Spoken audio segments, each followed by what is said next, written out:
Let's do a throwback clip here. This is the Libertarian hero, Milton Friedman, doing a Q&A session at a university. Now, this clip, to me, demonstrates the number one problem with these adherents to pure laissez-faire capitalism. Let's watch.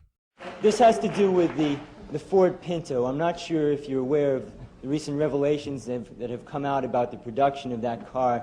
Ford produced it knowing full well that in any rear-end collision, the gas tank would blow up because they had failed to install a $13 plastic block in front of the gas tank.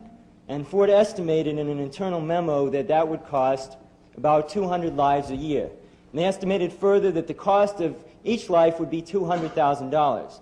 They multiplied and they found that the cost of installing those blocks in each of the cars would be more than the cost of saving those 200 lives. And over the past 7 years, the car has been produced and over 1,000 lives have been lost. It seems to me that Ford did what would be the right thing according to your policy, and yet that seems to me to be very wrong. Well, let me ask you, let's suppose it would have cost $1 billion per person. Should Ford have put them in nonetheless? But it wasn't a question of that. You know that. It was You're a really question only of arguing about $13 price. You're not arguing about principle. No. Because you cannot, nobody can take the principle. Nobody can accept the principle that an infinite value should be put on an individual life.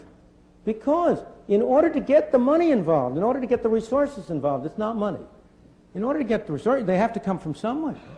And you want the policy which maximizes the situation overall. You cannot accept a situation that 1 million people should starve in order to provide one person with a car that is completely safe. 1 million people should starve to provide a safe car. Where the hell did that come from? I don't know where that came in from. You just made that up. You just totally made that up. See, this is the problem with really rigid libertarians. They like to live in this world of theory and hypotheticals and their own mind over empirical reality. See, what the kid was presenting was a real-world situation based on a news story. It's a well-known story now that's even discussed today because it's an example of a time when basic marketplace regulation makes sense. And what does Milton Friedman do? He has to sidestep it and he has to extrapolate it to the absurd. So Milton Friedman, understand, he literally sees no difference between installing a part that costs a couple bucks to save thousands of lives.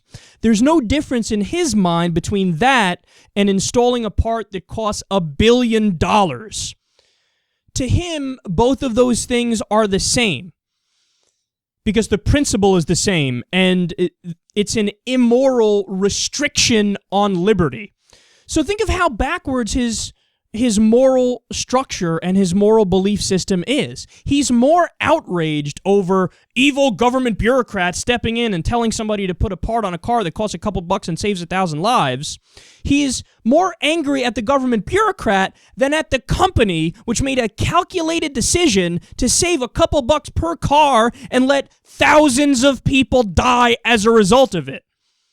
And make no mistake about it, man, in his mind, any basic marketplace regulation is 100% wrong and not even debatable. He doesn't even want to have a discussion about it. It's off the table because as a matter of principle, the government has no right to do even the most basic marketplace regulation.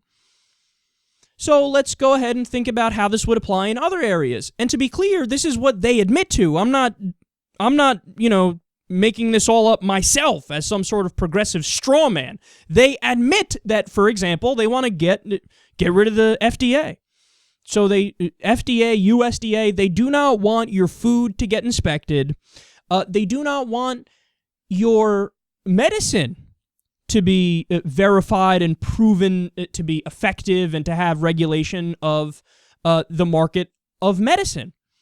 So they would rather live in a society that is, in their mind, quote, free, but you may be taking snake oil when you have cancer and then you die.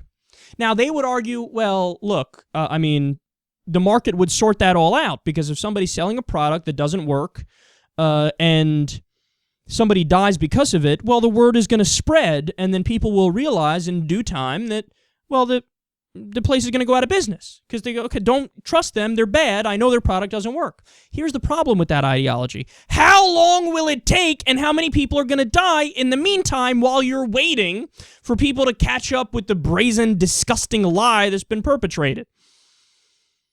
Look, man, they do not want your food to be looked at and inspected to make sure it's not poisoned and make sure it's not, something different. Like, in their mind, a marketplace would always sort itself out. Take China, for example, recently. They claim to be communist, but there's zero regulation in the marketplace. It's actually one of the most capitalist nations on the planet. And they ended up selling meat. They sold meat as if it was something normal. I forget, like chicken or steak or some shit. And they were selling rat meat. One of the things they were selling was rat meat. Now, in their mind, again, they go, number one, they think the company wouldn't do that. Well, they did do that, so you're already wrong, but they say they wouldn't do that because they want to keep their customers, so they wouldn't jeopardize the situation like that. Well, again, wrong, they did do that. And then they say, well, look, if a company does do that, they're going to go out of business eventually because people will realize. But how many people ate the rat meat thinking it was the other meat in the meantime? If you have government inspectors who do basic marketplace regulation and they come in and they go, okay, no, we see what's going on here, well, then you nip the problem in the bud. You know how many people have died from taking medicines that didn't do what they said they did and they had adverse side effects? A lot of people.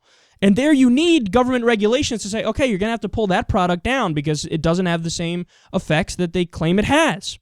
See, the problem with these guys is that they don't buy into the basic idea of a social contract. To them, any idea of a social contract is a restriction on liberty. So any taxation is a restriction on liberty. Any regulation is a restriction of liberty.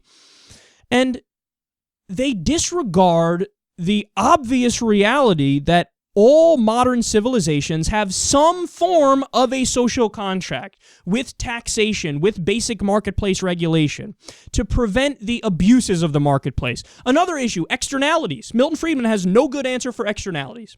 Externalities are the unintended consequences of a free marketplace. So, for example, there was a company that was dumping toxic chemicals into the Hudson River because their plant was on the Hudson River because they didn't want to dispose of it because it cost money to dispose of it. They just dumped it in the Hudson River, poisoned it. Well, they're going to do that because it's profitable to do that, and the government has to come along and say, we just passed a law that mandates you to dispose of that toxic waste in a safe way that doesn't affect anybody else. The solution does not happen, and it certainly does not happen as quickly in a libertarian society. They have no answer for externalities. So, look, man, I think this clip is very telling because it shows you where their sympathies really lie. The kid, credit to that kid, because he gave a perfect scenario where it's obvious, where, over 90% of your average people would fall, where their sympathies lie. If you hear the story where it's like, hey, look, just a simple regulation that said that it costs $13 to save thousands of lives, $13 per car. That's all it is, a simple regulation, a safety regulation. That's all it takes. That's all it costs, and you save so many lives. The fact that Milton Friedman is not outraged over the deaths because of the bottom line calculation of this for-profit company. He's not outraged over that. He's outraged over the fact that anybody might want the government to step in and save the thousands of lives with the basic marketplace regulation. That shows you that this isn't about basic rationality and basic human sympathy and real logic. To them, what it's really about is the purity of the system itself, the economic efficiency of the system itself over all else. So if anything reasonable comes along which might override the need to stick to this pure system, they disregard it and say, I care less about the people and more about the purity of the system. Which, at the end of the day, is what? Pretty stupid.